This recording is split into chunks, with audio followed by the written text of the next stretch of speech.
नमस्कार दोस्तों, income tax में बहुत इंपॉर्टेंट डिसीजन दिया गया है। आज के टाइम में जब नोटिस डिजिटली साइन किए जाते हैं और इलेक्ट्रॉनिकली इशू किए जाते हैं, तो क्या ये कहा जा सकता है कि यदि किसी नोटिस को डिजिटली साइन कर दिया गया है तो इसका मतलब है वो इशू हो गया है।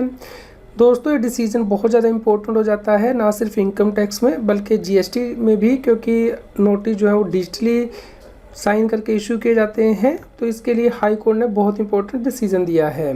केस के इफेक्ट इस प्रकार है। इनकम टैक्स असेसिंग ऑफिसर के द्वारा 31 मार्च 2021 को नोटिस को डिजिटली साइन कर दिया गया, लेकिन ईमेल किया गया 6 अप्रैल 2021 को।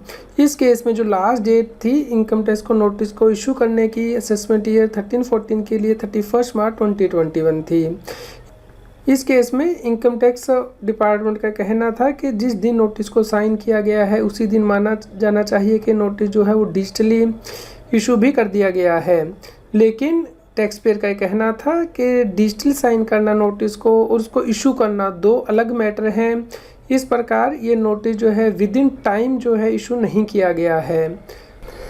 इस केस में हाई कोर्ट के द्वारा डिफरेंट जो प्रोविज़न थी इनकम टैक्स एक्ट के अंतर्गत उन्हें स्टडी किया गया। जैसे कि सेक्शन 149 ये बताता है कि नोटिस कब इशू किया जाना चाहिए, यानी कि 4 ईयर्स के अंदर इशू किया जाता है रेलेवेंट असेसमेंट ईयर के ख़त्म होने के बाद। लेकिन यदि इनकम स्केप हो गई है, अमाउंट 1 लाख रुपए से ज़्यादा है, तो उस केस में 7 ईयर्स तक ये नोटिस इशू किए जा सकते हैं। और यदि एसेट फॉरेन में है तो 16 ईयर्स तक इनकम टैक्स के नोटिस इशू किए जा सकते हैं। इसके अलावा नोटिस को सर्विस किस प्रकार किया जाता है, इसके लिए इनकम टैक्स एक्ट में सेपरेट सेक्शन दिया गया है जो क्या कहता है कि इसे इलेक्ट्रॉनिकली भी इशू किया जा सकता है। और यदि आप सेक्शन 282A देखते हैं तो ये कहता है कि इनकम टैक्स नोटिस को साइन किया जाएगा और उसके बाद उसे इशू किया जाएगा। इस प्रकार हाई कोर्ट ने देखा कि इनकम टैक्स एक्ट में साइन करने के लिए और इशू करने के लिए सेपरेट प्रोसीजर दिया गया है। इस प्रकार जब इनकम टैक्स एक्ट के अंतर्गत नोटिस इशू किया जाना है तो उसे डिजिटली साइन किया जाता है और उसके बाद उसे इशू किया जाता है। इनकम टैक्स एक्ट में कहा गया कि हर नोटिस को इलेक्ट्रॉनिकली ऑथेंटिकेट किया जाएगा और इसके लिए इंफॉर्मेशन टेक्नोलॉजी एक्ट को भी रेफ़र किया गया, जहाँ पे कि बताया गया है कि यदि डिजिटल साइन किया गया है नोटिस तो उसे ऑथेंटिकेशन ही माना जाएगा।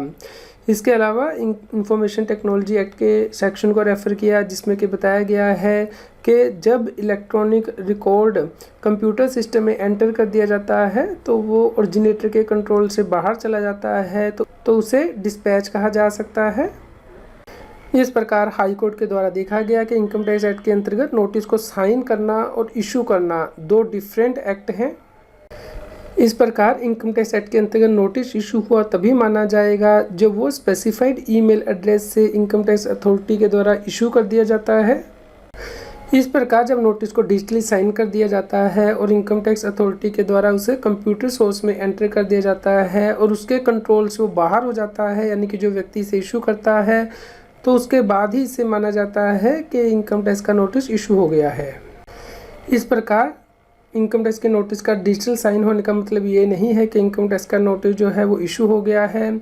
इस केस में जो नोटिस 6 अप्रैल 2021 को इशू किया गया है ईमेल के द्वारा, वो टाइम बार्ड माना जाएगा क्योंकि नोटिस को इशू करने का टाइम ख़त्म हो चुका था। इस प्रकार इस नोटिस को क्वैश कर दिया गया। दोस्तों, आप इस जजमेंट को डाउनलोड कर सकते हैं। इसका लिंक इस न्यूज़ की वीडियो डिस्क्रिप्शन में भी दिया गया है। ये जजमेंट इंपॉर्टेंट हो जाती है क्योंकि नॉर्मली देखा गया है कि इनकम टैक्स जीएसटी ऑफिसर उस डेट को ही इश्यूएंस मानता है जो उसने डिजिटली साइन किया है। तो उस केस में आप इस प्रकार के डिसीजन से हेल्प ले सकते हैं। उम्मीद करते हैं आपके लिए यह न्यूज़ यूज़फुल रही होगी। कृपया लाइक कीजिए और शेयर कीजिए ताकि सभी लोगों तक यह जानकारी पहुंच पाए और वो इनकम टैक्स की कंप्लायंस कर पाएँ। रेगुलर जीएसटी और टैक्स अपडेट के लिए इस चैनल को सब्सक्राइब करें। आप हमें Telegram app CA Satbir Singh टैक्सील पर ज्वाइन कर सकते हैं ताकि आप जीएसटी और इनकम टैक्स के रेगुलर अपडेट अपने मोबाइल पर ही प्राप्त कर सकें।